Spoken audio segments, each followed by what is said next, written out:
So another Pokemon game is launched, and with it, we have brand new features to experience.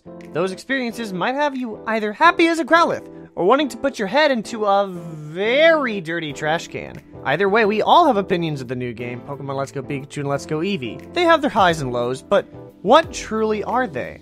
Hey, we're back at the top again today, where I will answer these questions of the highest highs and the lowest lows. This is the good and the bad of Pokemon Let's Go Pikachu and Let's Go Eevee. We've been waiting for so long. For the last 8 years, we've been traveling by ourselves through Unova, Kalos, Hoenn, and Alola. What do you mean we're not traveling by ourselves? We have our Pokemon. I was talking about the walking Pokemon feature. It was absent between Yellow and Heart Gold and Soul Silver, and it was absent until Let's Go came out after that. I didn't think it was possible, but it's like they gave our Pokemon even more personality than we had in Johto. Let's just hope this wasn't a feature just for Let's Go, since it was a remake of Yellow, where this feature originated from. You know, while we're on the topic of removed features, we have the wild Pokemon battles. They were removed and replaced with a Pokemon Go-style catching minigame.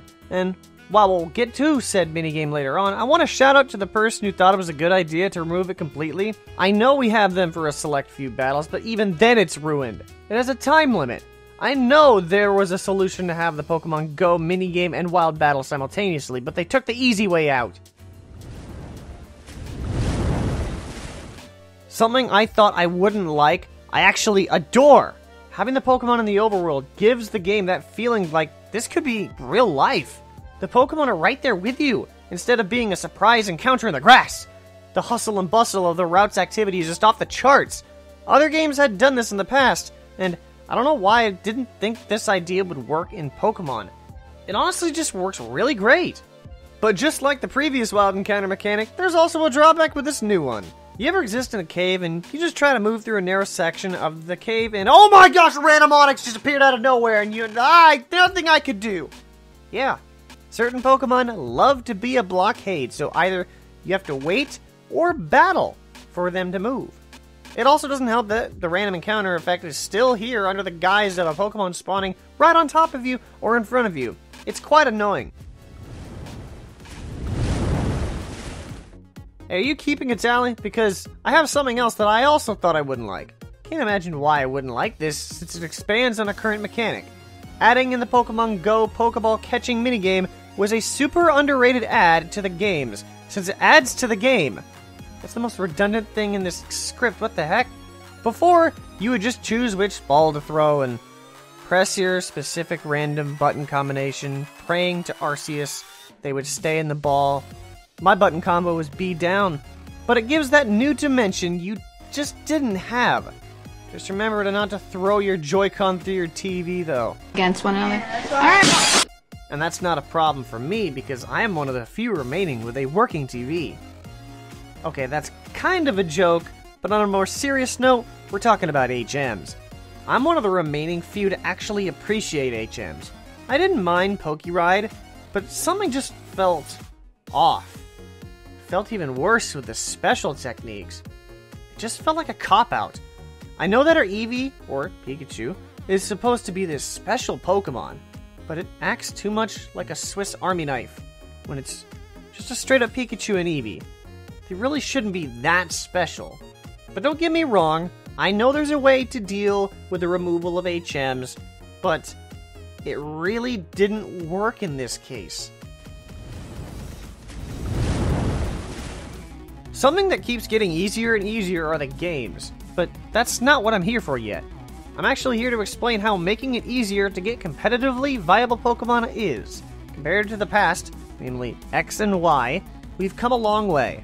I think it's more so since there's no breeding in Pokemon Let's Go, but my point still stands.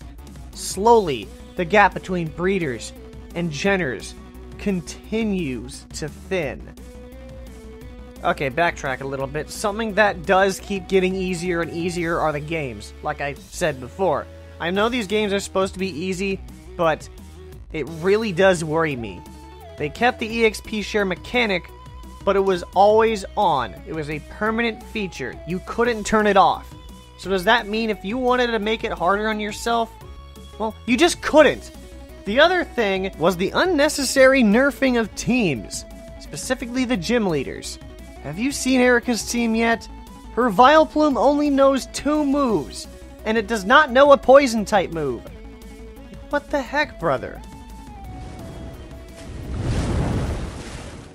Now that Let's Go has been out for over a month, I think it's safe to say that Let's Go was a lot better than we expected. And true, the bar we set for the games wasn't actually that high, but for a game that was trashed all summer long, it is a relief that it actually stands up to our standards. They didn't actually ruin Kanto. They didn't really crush our dreams. They didn't really waste our time. Well, not entirely. And because of this, we could be getting remakes under this new series. Yes, I know we all want Sinnoh remade, and I think that would be a thing in the next decade. But this series might be taking the spots of the years where we normally would not get anything. Like 2015, for example. Go Park. What was the point of it? Unlike the surprising likeness of the games, I never understood the point. You had all these minigames for everything, yet Go Park was just there. Past transfer locations, Pal Park, Poke Transfer. Well, okay, not Pokebank, but that was more of a uniform that was planned to span generations. Point being is that the past transfer locations at least had an aspect of a minigame as well. The fact that it overrode the Safari Zone was just a letdown. What if I wanted to play the Safari Zone, huh? Well, that's probably because this game is one big Safari Zone. You should not be so entitled. Typical random cameos on these videos, just straight up ruining things. But with that was the good and the bad of the Pokemon Let's Go Pikachu and Let's Go Eevee.